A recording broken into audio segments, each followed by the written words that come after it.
this video, our subject is basic nutrition. We will discuss getting ready, an introduction to the balanced diet, special diets, making mealtime pleasant, how to assist a non-dependent person with eating, how to assist a dependent person with eating, how to measure intake, and finishing up. Providing nutritional support for your patients or residents can make a big difference in their quality of life, and not just physically. We all know that eating helps us to meet a basic physical need, the need for adequate nutrition. But often we forget that eating helps us to meet an important emotional need as well, the need to socialize with others, to feel a sense of belonging. Food truly is the fuel of life.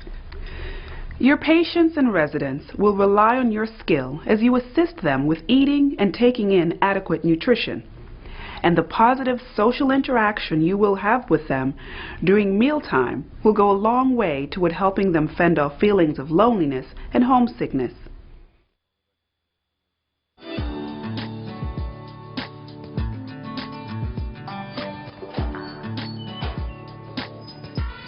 Preparation, that is getting ready to manage your work in a manner that is safe, healthful, and efficient, is key to successful health care.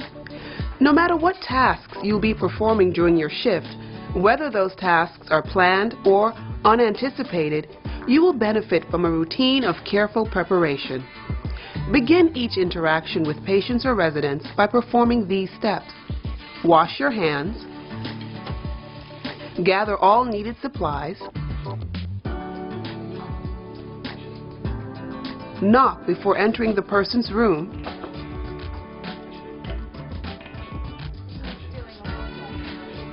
Introduce yourself using your name and title and greet the person by name, remembering that a friendly greeting helps establish rapport. Carefully identify the person adhering to your facility's approved method. Explain to the person the procedure you're about to perform and make sure the person understands before you begin. If necessary, show visitors where they can wait outside the room. Provide privacy by closing the door and curtains. As appropriate, drape the person for modesty. And then, throughout the procedure, see to safety using proper body mechanics and following all safety precautions for equipment use and infection control.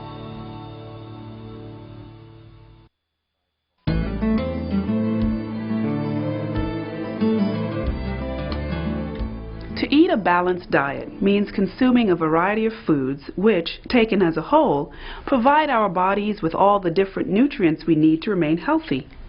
Nutrients come in 6 general types: carbohydrates, proteins, and fat, which supply energy, and minerals, vitamins, and water, which regulate body processes. Let's take a closer look. Carbohydrates are found in bread, cereal, fruit, vegetables, and table sugar. Carbohydrates are the source of the body's most basic type of fuel, glucose, which is sometimes called blood sugar. The body needs fuel in order to have the energy to power itself. Energy is measured in units commonly known as calories. Calories are one measure of the value of a food. 0 calories means the food provides no energy to the body. Water, for example, with 0 calories, provides no fuel, but is essential in other ways. A food's amount of calories is just one of several indicators as to the value of a particular food, and should be taken into account when creating a healthy diet.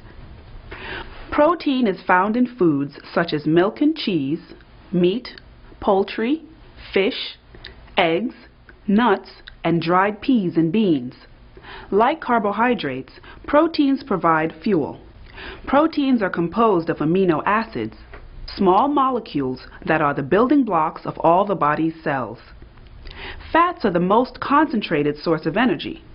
Fats are found in butter, cooking oils, whole milk, cheese, meat, egg yolks, nuts, shortening, and lard. Fats make food taste better and satisfy the appetite longer because they take longer to digest than most other food sources. However, many fats provide little nutrition and lots of calories. For this reason, a low-fat diet is recommended for most people in order to maintain health. Not all fats are bad, though. In fact, the body requires a certain amount of dietary fat in order to function properly.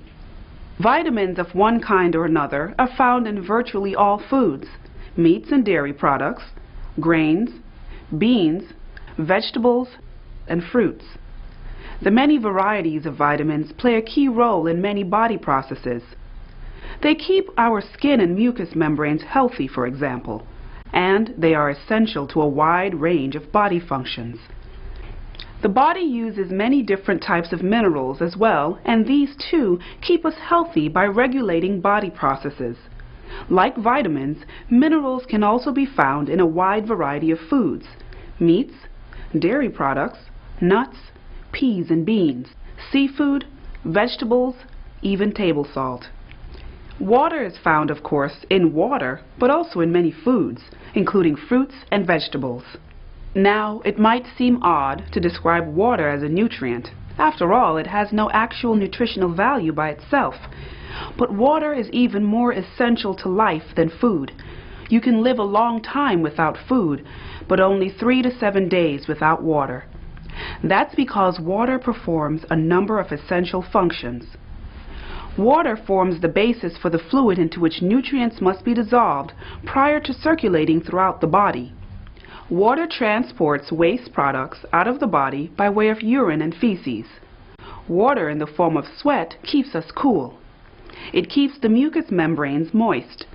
And water forms the basis of the fluid that helps our joints to move smoothly. Every cell in your body contains water, which is why water accounts for approximately 50 to 60% of your body weight. For best health, you and your patients or residents must follow an eating plan that provides your body with a balanced diet consisting of these 6 essential nutrients. So what's a balanced diet? That varies from person to person and from one stage of life to another. Infants and small children, teenagers, pregnant and nursing women, people recovering from physical trauma, people with an illness, and older adults all have nutritional requirements that are specific to their condition in life. How to provide good nutrition can be a science in itself. That's why it's important to follow your facility's guidelines when assisting patients or residents with their meals. Always keep in mind, however, this basic fact. Good health requires that we consume a variety of nutrient-rich foods such as fruits, vegetables, whole grains, and fat-free or low-fat dairy products, and that we restrict the intake of fats, sugars, salt, and alcohol, all foods with little nutritional value and lots of calories. A handy tool to help us plan our diets wisely is the nutrition label, required by law to appear on nearly every packaged food item offered for sale at grocery stores. By reading labels such as this one, you can understand how the food can help you to achieve your nutrition goals for the day, or not help you. As you provide care for your patients or residents, acquaint yourself with the nutritional guides and policies in use in your facility. This knowledge will help you enormously as you strive to meet the special nutritional needs of the individuals you care for. At the same time, why not follow the appropriate nutritional guidelines for yourself as well? After all, you deserve the best of care too.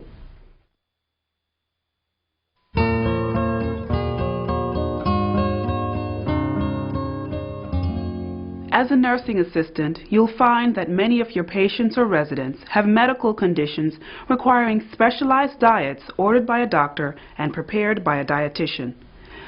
Such a diet will often affect not only what foods are prepared, but also how the food is prepared and the size of the portions to be consumed. Make sure you are familiar with the specific diet ordered for each of your patients or residents. Several types of diets are offered in healthcare facilities. A regular or house diet is a well-balanced diet. It has no restrictions on specific foods or condiments such as ketchup, salt, pepper, or salad dressings. Variations to a house diet are often created. For instance, if a person needs to gain or lose weight, the diet is changed accordingly. If a person has intestinal problems, a high-fiber or low-fiber diet may be recommended. Patients or residents who are nauseous, just recovering from surgery, or recovering from an acute illness could be restricted to a clear liquid diet. Foods that are considered clear liquids include water, gelatin, fat-free broth or bouillon, popsicles, clear juices, clear carbonated sodas, coffee without cream, and tea. Clear liquid diets are usually given for short periods of time, with the person progressing to a more nutritious diet as soon as it can be tolerated. A full liquid diet is the clear liquid diet plus any food that can be poured at room or body temperature. Foods from this group include milk, frozen yogurt, ice cream, egg custard, eggnog, cereal gruels, and strained soups. The full liquid diet is more nutritious than clear liquids. If patients or residents have trouble chewing or swallowing, the doctor may order a soft diet. A soft diet contains foods that are not highly seasoned, are not fried, and are not high in fiber. Other diets you may encounter include diabetic diets, sodium-restricted diets, and low cholesterol diets.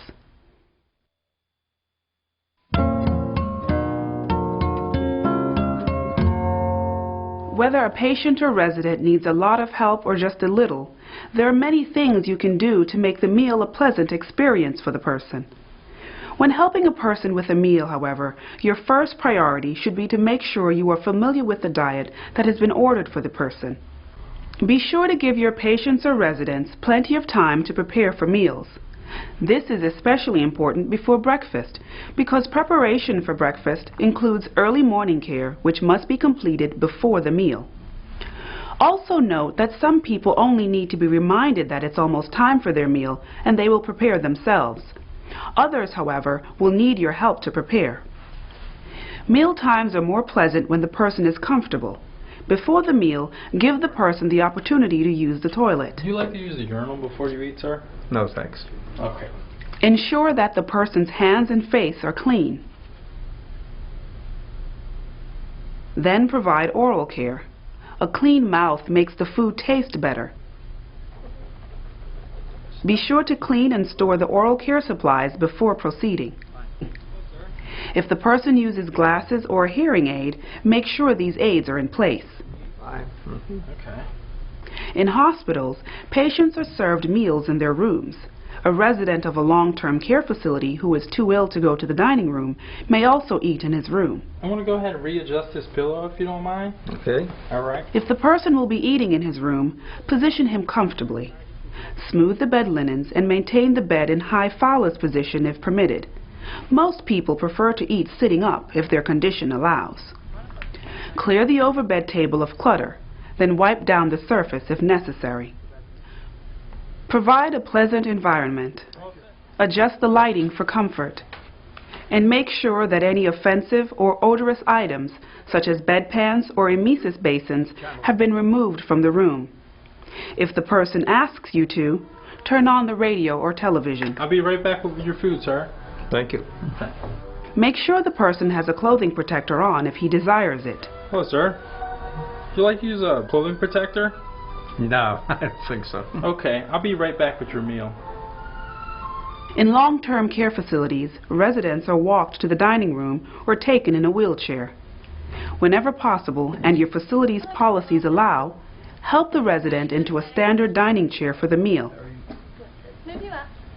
Make sure that people at the table know each other's names.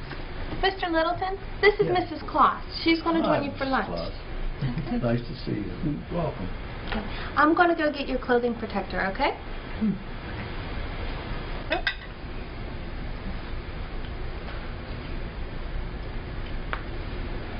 I'm going to go get your tray now. Are you ready to eat? Okay, I'll be back. Hi, Miss Peacock. I've got some more meatloaf for you. Serve meals as soon as they are delivered from the kitchen. This ensures that foods are served at the most appealing temperature. Remember that hot foods are presented hot, and cold foods are presented cold. How about some soup right here? And remember not to appear rushed during meal times, even if your schedule is challenging. A tasty meal, good company, and a relaxed dining atmosphere satisfy our physical need for nutrition as well as our emotional needs of love and belonging. Yeah. Focus on the meal and on interacting with the person. Having a pleasant conversation, commenting, for example, on the person's appearance or abilities in a positive manner, can make the entire dining experience more enjoyable for the person.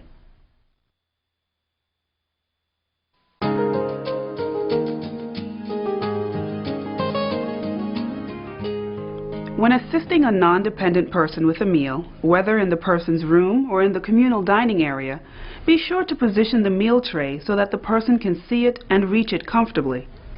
Many of your patients or residents will be able to eat fairly independently with the aid of assistive devices, such as non-tip cups, specially designed utensils, and rimmed plates.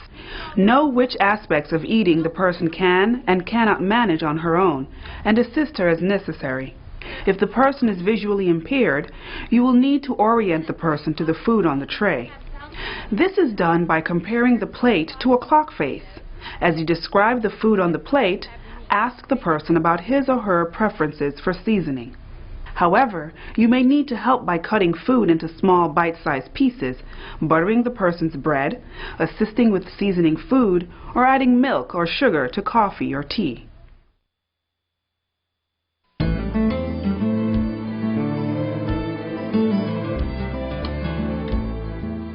Some of your patients or residents may not be able to feed themselves at all. In this situation, you will need to feed the person. Being unable to independently manage a basic task such as eating can make a person feel very vulnerable and helpless. Be sensitive to this when you are helping a person to eat. To help a dependent patient or resident with a meal, begin by gathering your supplies: gloves, paper towels, a clothing protector, oral hygiene supplies, a bedpan or urinal, towels, and a washcloth. Cover the overbed table with paper towels. Place the oral hygiene supplies on the overbed table. Position the bed at a comfortable working height to promote good body mechanics. Then raise the head of the bed as tolerated. Next, put on your gloves.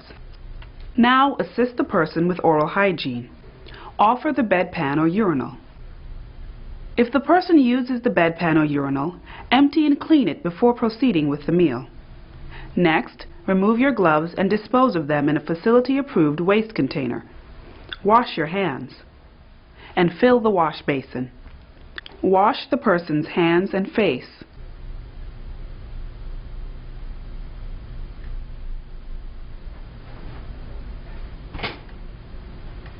Make sure the overbed table is clear of clutter and then get the meal tray from the dietary cart.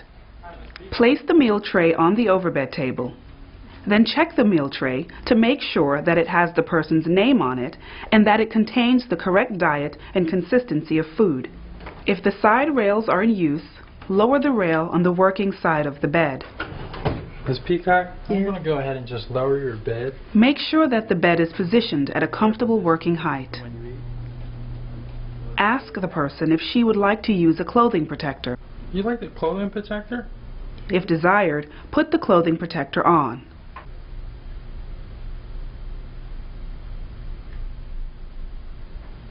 Next, move the table into position over the bed, adjusting it to the proper height for the person. Uncover the meal tray and prepare the food for eating. For example, cut the meat, butter the bread, and open any containers. Then describe the meal to the person. Looks like we have some meatloaf, some green beans. Next, seat yourself beside the bed. Allow the person to choose what she would like to taste first. Ms. Peacock, would you like some mashed potatoes? Using a spoon, offer a small bite. There you go. The spoon should be only 1/3 full.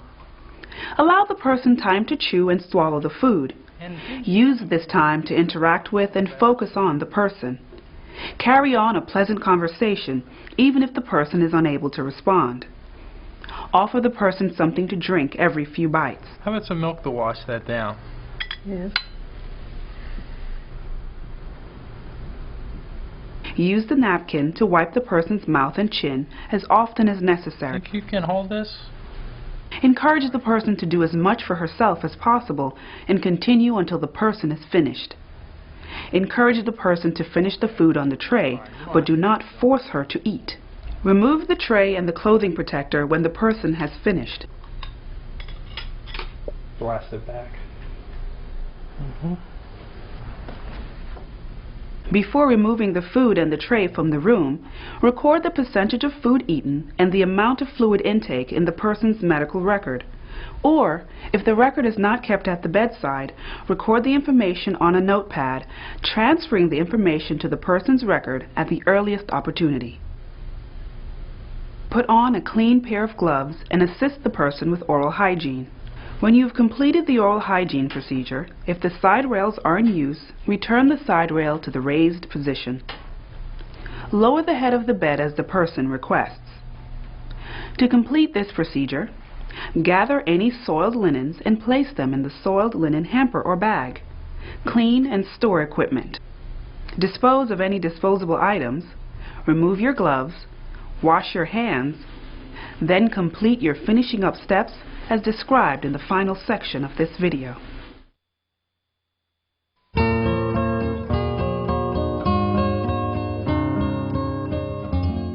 When assisting with meals, you may be asked to observe, record, and report a person's food intake, fluid intake, or both. The most common way of measuring food intake is to estimate the portion of the total meal that was consumed. Oftentimes, this is recorded as a percentage or as a fraction. For example, here a resident has eaten less than his complete meal. His intake would be recorded as 50% or 1/2 of his total meal. In some facilities, you may be required to report the amount of each type of food that was eaten. In that case, the person's intake would be recorded as chicken, 25% or 1/4 of the original portion, potatoes, 100% or all, green beans, 60% or 2/3, salad, 50% or 1/2, and dessert, 30% or 1/3. Often a person's medical condition will require that intake and output of fluids be monitored carefully as well. Fluid intake includes all of the fluids that a person drinks, including those foods that are or become liquid at room or body temperature. In order to calculate a person's fluid intake, you will need to know how much fluid is contained by the cups, glasses, and bowls used in your facility. You should also be familiar with the volume of containers of products such as packaged milk, packaged juice, and dietary supplements. In healthcare facilities, fluids are measured and recorded in milliliters or cubic centimeters. 1 milliliter is the same as 1 cubic centimeter or cc. 1 fluid ounce is roughly equal to 30 milliliters or 30 cc's. On average, containers hold from 4 to 16 ounces or 120 to 480 milliliters or cc's. Often, an estimate of how much fluid the person consumed is enough, but sometimes you need to record exactly how much fluid the person took in. The key to identifying what the person has taken in is knowing what a container's volume is. Let's look at an example. When an exact measurement of fluid intake is necessary, add up how many fluids are being offered to the person before she starts to eat. You may wish to note this in your notebook so you don't forget. In this example, the resident's milk carton contained 8 ounces and her soup bowl contained 8 ounces as well. After the person is finished eating, take the remaining fluids and pour them into a graduate. Then, subtract the amount in the graduate, 6 ounces, from the total that you started with, 16 ounces, to figure out how much fluid the person consumed. To convert ounces to milliliters or cc's, multiply by 30. You will total up and record the percentage of food eaten and the person's amount of fluid intake after the person has completed the meal and before the tray is removed or discarded. Record the information in the person's medical record, or if the record is not kept at the bedside, on a notepad, transferring the information to the person's record at the earliest opportunity. Be sure to tell the nurse right away if the person exhibits an abnormal appetite or if the person consumed less than 70% of the total meal.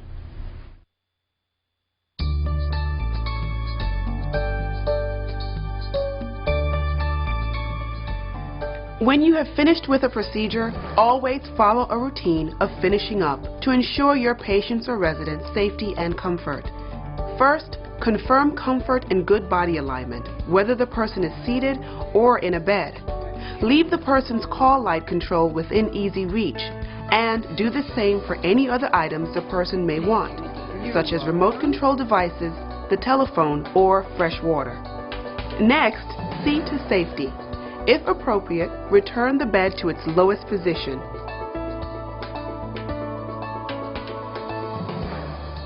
Then, make sure the wheels are locked for safety, and place the side rails in ordered or requested positions. If desired, open the curtain or door and ask whether the person would like for visitors to return. If you used gloves, first discard them according to your facility's policy. Then, wash your hands.